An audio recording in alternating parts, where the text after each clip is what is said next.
लोगों ने जाना कि वायुमंडल में कौन कौन सी गैसें होती थी, तो नाइट्रोजन सबसे अधिक पाई गई 78%। उसके बाद ऑक्सीजन जो गैस थी वो 21% पाई गई। तो विभिन्न प्रकार की मुख्य रूप से 9 गैसों को हमने देखा था और उनके प्रतीक चिन्हों के बारे में भी देखा था। आज हम देखेंगे वायुमंडल की संरचना के बारे में। कोई भी वस्तु होती है तो उसकी अगर हम आम भाषा में देखें तो जैसे किताब को ले लिया तो इसकी भी कोई संरचना है।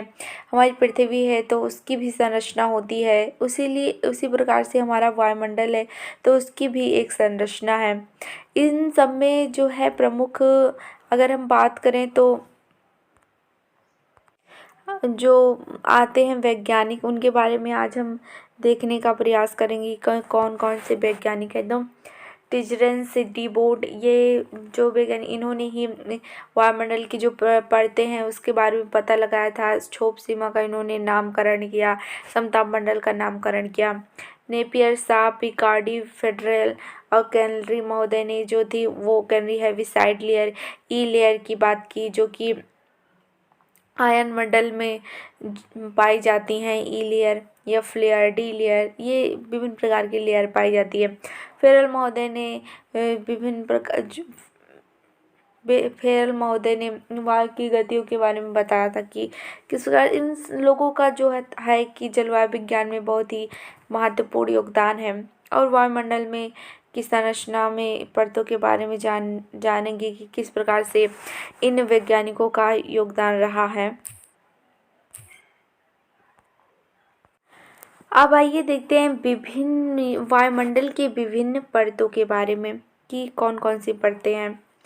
क्षोभ मंडल, लेकिन जिसे देखिए नेपियर महोदय ने जो है उसे नॉर्मल लैप्स रेट के आधार पर इसे विभाजित किया है। देखिए डीबोर तथा नेपियर ने इसे हास्य दर के आधार पर इसे 5 भागों में बांटा है। 5 भागों में बांटा है तो सबसे पहले क्षोभ मंडल माने ट्रोपोस्फियर, समताप मंडल, स्ट्रेटोस्फियर, मध्य मंडल, मेसोस्फियर, आयन मंडल, आयनोस्फियर और बहिर्मंडल मतलब एक्सोस्फियर। अगर हम एक लाइन में देखें तो क्षोभ मंडल में क्या होता है कि मौसमी घटनाएं होती हैं और इसमें बहुत 1000 किलोमीटर की ऊंचाई पर जाते हैं तो 6.5 डिग्री सेल्सियस जो है तापमान में कमी आती है। और समताप मंडल की बात करें तो मुख्य रूप से ये ओजोन परत यानी पराबैंगनी किरणों से हमारी रक्षा करती है, ये इसलिए महत्वपूर्ण है। मध्य मंडल मध्य में पाई जाती है। और इसके बाद होता है आयन मंडल। आयन मंडल में मध्य मंडल में मुख्यतः क्या होता है कि जो ये उल्का पिंड होते हैं तो पृथ्वी में क्या होता है कि ये जो वायु की बहुत ही मोटी परतें होती तो उसको क्या होता है कि वहीं पर ही जला देती है। इसके बाद होता है आयन मंडल। आयन मंडल में क्या होता है, ये मुख्य रूप से संचार के लिए बहुत ही अभी इस समय पर हम लोग टेक्नोलॉजी का उपयोग कर रहे हैं। तो ये किसके माध्यम से वहाँ पर जो उपग्रह छोड़े गए हैं आयन मंडल में, उसके आधार पर ये कम्युनिकेशन के लिए, संचार के लिए बहुत ही महत्वपूर्ण परत है। इसमें ई तथा एफ प्रकार की लेयर पाई जाती है। और बहिर्मंडल, इसमें उपग्रह छोड़े जाते हैं मुख्यतः, और ये सबसे बाहरी परत होती है। ये लगभग 1000 किलोमीटर की ऊंचाई पर पाए जाते हैं। अब हम देखेंगे कि इन विभिन्न परतों के बीच ऐसे संक्रमण पेटी पाई जाती है जिसे सीमा स्तर कहते हैं। तो ये जो संक्रमण पेटी होती है उसे सीमा स्तर कहा जाता है। अभी हम इसे चित्र के माध्यम से देखने का प्रयास करेंगे। अब आइए देखते हैं क्षोभ मंडल। क्षोभ मंडल के बारे में देखिए, इसे हम ट्रोपोस्फियर शब्द किसने दिया था, तो जनरल टी.जे. रेंस की टी.जे. रेंस डी बोर्ड, कहीं टी बोर्ड है कहीं टी बोर्ड है, तो ये टी बोर्ड ने दिया था। टोपोज मतलब कि टोपोपॉज होता है एक टोपोज। तो पॉज का मतलब होता है कि रुकना या ठहरना, जहाँ पर मिश्रण रुका हुआ है उसे ही हम ट्रोपोज कहते हैं। जैसे कि मिश्रण की बात करें तो बादलों का वहाँ संघनन है, वो रुका हुआ है। तो इस प्रकार से हम इसे पोज मंडल या ट्रोपोज मंडल भी कहते हैं। इसका अर्थ मिश्रण या विक्षोभ है। ट्रोपोज ये ग्रीक भाषा का शब्द है जिसका अर्थ होता है विक्षोभ। इस कारण से इसे विक्षोभ मंडल भी कहा जाता है। धरातल से इस पर्वत की ऊंचाई लगभग 14 किलोमीटर मानी जाती है। भूमध्य रेखा पर इसकी ऊंचाई जो होती है वो 18 किलोमीटर है। तो देखिए कहीं कहीं पर 15 किलोमीटर मिलता है, कहीं कहीं पर 14 किलोमीटर मिलता है। तो इसका कारण है तथा ध्रुवों पर जो इसकी ऊंचाई होती है वो 8 से 10 किलोमीटर है। अगर हम देखिए 18 में 8 जोड़ दें तो देखिए कि क्या होता है कि तो जैसे 18 किलोमीटर तक जो इसकी ऊंचाई पाई जाती है भूमध्य रेखा पर। और गर्मियों के महीने में क्या होता है कि शमवानीय धारा बहुत ही तेज होती हैं और सूर्य का जो प्रकाश होता है वो तेज होता है। तो तापमान के कारण क्या होता है इनकी ऊंचाई में अंतर पाया जाता है। तो समुद्र तल से इसकी ऊंचाई जो होती है वो अधिक होती है। कभी कभी एग्जाम में पूछा जाता है कि भूमध्य रेखा की जो ऊंचाई है वो सबसे अधिक किस महीने में पाई जाती है। तो जून के महीने में जो होता है अधिक गर्मी होती है, तो इसलिए कर्क रेखा पर जून के महीने में सबसे ज़्यादा वहाँ पर ऊंचाई पाई जाती है क्षोभ मंडल की। अब हम देखेंगे ऊंचाई में वृद्धि के साथ साथ तापमान में गिरावट होती है। इसकी सबसे बड़ी विशेषता है, अगर हम इसकी सबसे बड़ी विशेषता की बात करें तो जो है वो 1000 मीटर जाने पर क्या होता है 6.5 डिग्री सेल्सियस की दर से तापमान में गिरावट जो होता है वो आता है, जिसे सामान्य ह्रास दर या NLR से यानी नॉर्मल लैप्स रेट कहते हैं। वायुमंडलीय जलवाष्प एवं धूलकणों के संकेंद्रित होने के कारण मतलब इकट्ठा होने के कारण इस वायुमंडल के निचले स्तर को संवहनीय मंडल भी कहते हैं। ग्रीष्म ऋतु में इसकी ऊंचाई में वृद्धि होती है तथा शीत ऋतु में क्या होता है कमी। शीत ऋतु में इसकी ऊंचाई कम हो जाती है और ग्रीष्म ऋतु में इसकी ऊंचाई बढ़ जाती है। तो भी हम लोगों ने देखा था किस कारण से बढ़ती है। तो और इसमें क्या होता है कि घरेलू जो विमान होते हैं, जैसे कि राज्य से राज्य में हम लोग यात्रा करते हैं वायुयान के माध्यम से, तो उसको घरेलू विमान कहते हैं।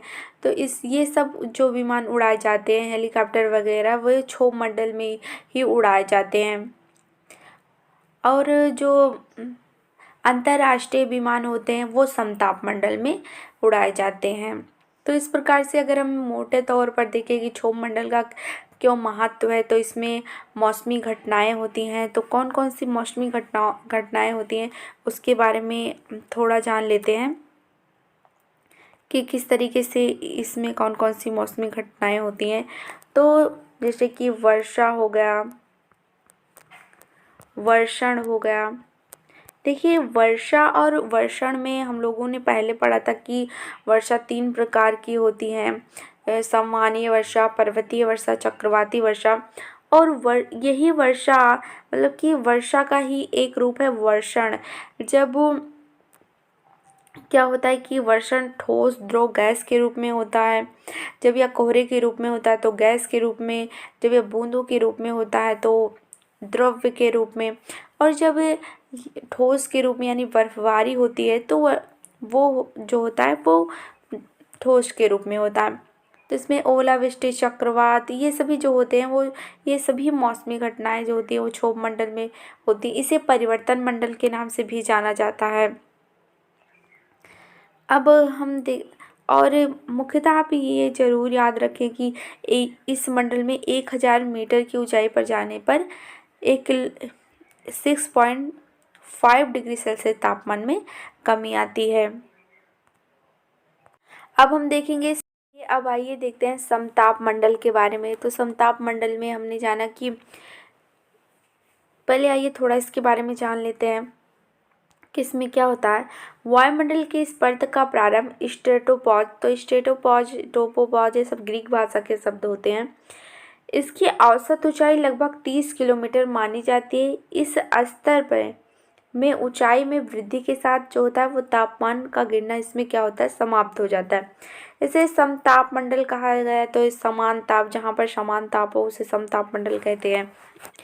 इसमें क्या होता है, सीरस बादल और मदर, जिसे हम मदर ऑफ पर्ल क्लाउड या नेक्रियस क्लाउड के नाम से जानते हैं, इसे नेक्रियस क्लाउड कहते हैं, सीरस बादल क्लाउड को।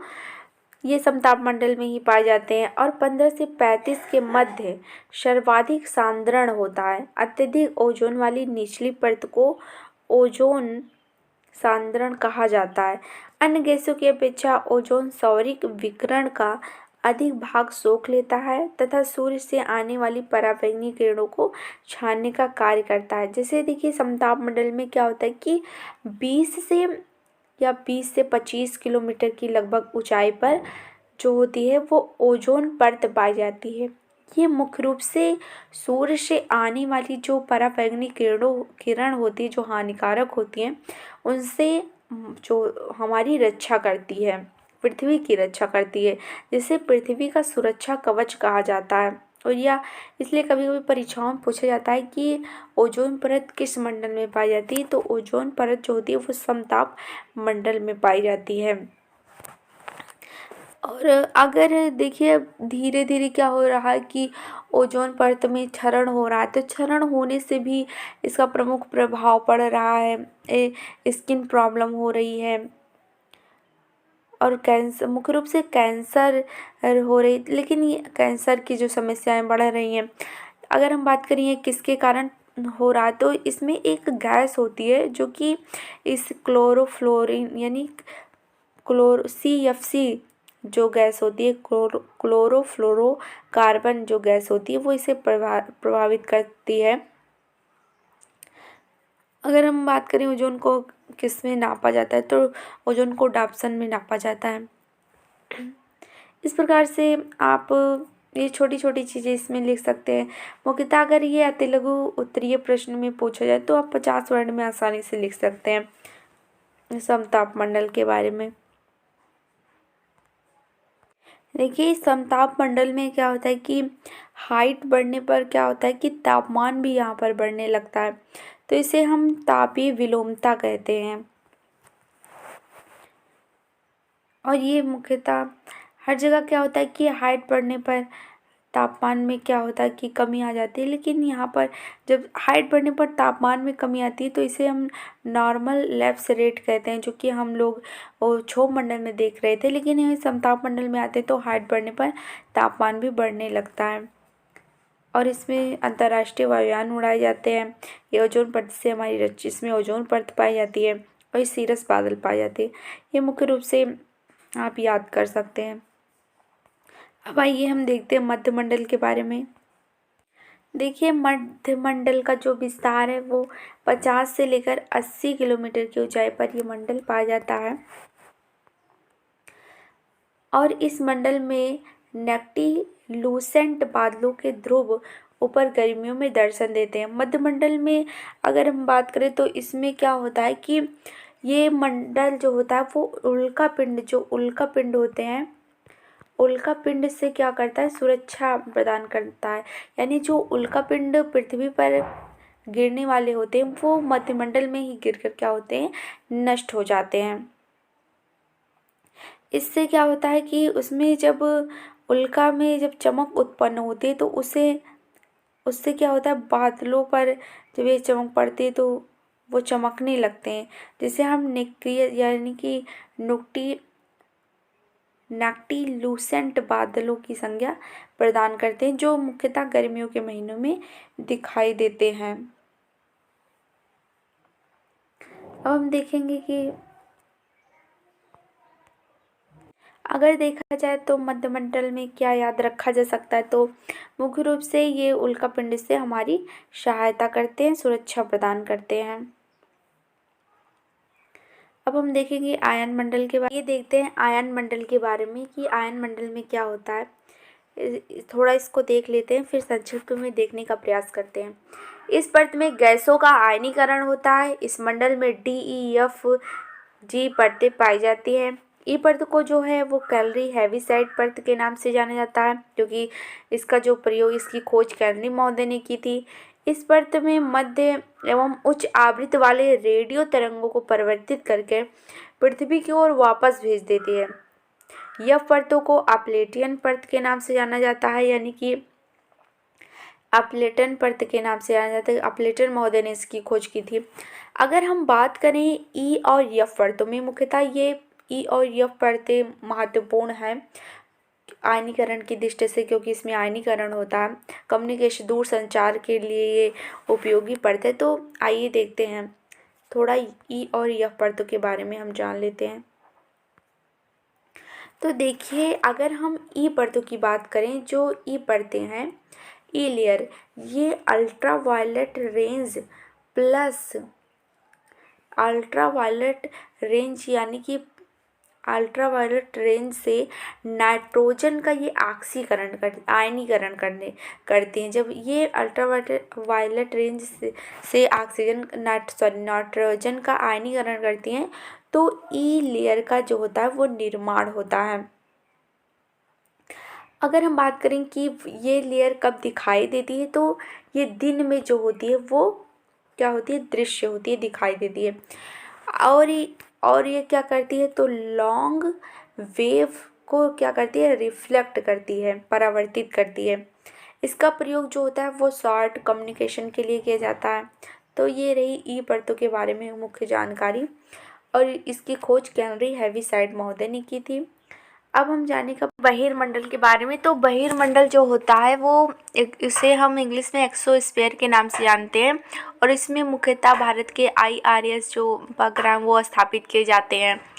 इसमें हाइड्रोजन और हीलियम की जो है वो हल्की गैसें पाई जाती हैं, और ये यहाँ एक प्रकार से कृत्रिम उपग्रह यहाँ पर स्थापित किए जाते हैं, इसलिए यह परत जो होती है वो महत्वपूर्ण होती है। अब हम क्या करेंगे कि आइए आगे इसे हम जो है वो चित्र के माध्यम से देखने का प्रयास करते हैं। अब आइए देखते हैं। देखिए, यहाँ पर लिखा है लेयर ऑफ द एटमॉस्फेयर। तो एटमॉस्फेयर की जो ये प्रमुख परतें हैं, तो सबसे पहले देखिए जो है वो ट्रोपोस्फियर है, यानी कि क्षोभ मंडल। क्षोभ मंडल में आप देख रहे हैं कि यहाँ पर एरोप्लेन जो होता है उड़ाया जा रहा है। यहाँ पर बादल देखिए, बादलों का संगठन है, और ये देखिए पृथ्वी से ज़्यादा दूर की ऊंचाई पर नहीं है, सिर्फ 8 किलोमीटर है। और अगर हम बात करें कि जो हमारा आकाश है वो मुख्यतः पृथ्वी से 2 किलोमीटर की ऊंचाई पर है, जहाँ पर हम पतंग उड़ाते हैं। अब इसके बाद देखिए एक होता है, देखिए क्षोभ सीमा। तो क्षोभ सीमा के ऊपर अगर हम जाते हैं तो होता है ओजोन लेयर, यहाँ पर पाई जाती है। वो कहाँ पर पाई जाती है, तो समताप मंडल में, स्ट्रेटोस्फेयर में पाई जाती है, जो सूर्य से आने वाली पराबैंगनी किरण है उससे हमारी रक्षा करती है। फिर उसके बाद क्या होता है कि मेसोस्फीयर आता है। तो मेसोस्फीयर यानी कि जो है मध्य मंडल, जहाँ पर देखिए यहाँ पर कैसे उल्का पिंडों से हमारी रक्षा करती है, यहाँ पर उल्का पिंड आकर गिरते हैं। और इसके बाद आता है कि ये थर्मोस्फीयर में क्या होता है कि यह इसे आयनोस्फीयर के नाम से भी जानते हैं, क्योंकि इसमें आयनीकरण होता है। और यहाँ पर आप देख पा रहे हैं कि ये जो है कैलोरी हेविसाइड जो लेयर है उसके बारे में देखिए। यहाँ पर ई लेयर को देखिए कैलोरी हेविसाइड लेयर के नाम से भी जाना जाता है यहीं से। और यहीं पर अरोरा भी बनता है, जो सूर्य की किरणें होती हैं। कभी कभी क्या होता है कि अधिक लपट के कारण वही आकर इस पृथ्वी पर पड़ जाती है, जिसे उत्तरी गोलार्ध में अरोरा बोरियोलिसिस और दक्षिणी गोलार्ध में अरोरा ऑस्ट्रेलिसिस के नाम से जानते हैं। और फिर यहाँ पर देखिए सैटेलाइट जो है वो भी स्थानांतरित किए जाते हैं। एक्सोस्फीयर की बात करें तो ये पृथ्वी की सबसे बाहरी परत होती है। यहाँ पर मुख्यतः स्पेस सेंटर जो है वो स्थापित किए गए हैं। अब तो इस प्रकार से आज हमने वायुमंडल के प्रमुख लेयर के बारे में जाना, प्रमुख परतों के बारे में जाना। हिंदी में अगर बात करें तो ये है क्षोभ मंडल, ये है समताप मंडल, ये है मध्य मंडल, आयन मंडल और बहिर्मंडल। तो परीक्षाओं में पूछा जाता है कि मान लीजिए पूछा गया कि वायुमंडल में कितनी परतें हैं, तो 1 2 3 4 और 5 यानी कि 5 परतें जो हैं वो हमारे वायुमंडल में पाई जाती है। अगर प्रश्नों की बात करें तो इसमें ये भी प्रश्न बन सकता है कि पृथ्वी से उसकी दूरी बताइए, मतलब कि क्रम बताइए, तो आप ये आसानी से बता सकते हैं। तो इस प्रकार से आज हमारा वायुमंडल का जो वीडियो समाप्त होता है। मिलते हैं अगले वीडियो में। आशा है कि आपको यह वीडियो पसंद आई होगी।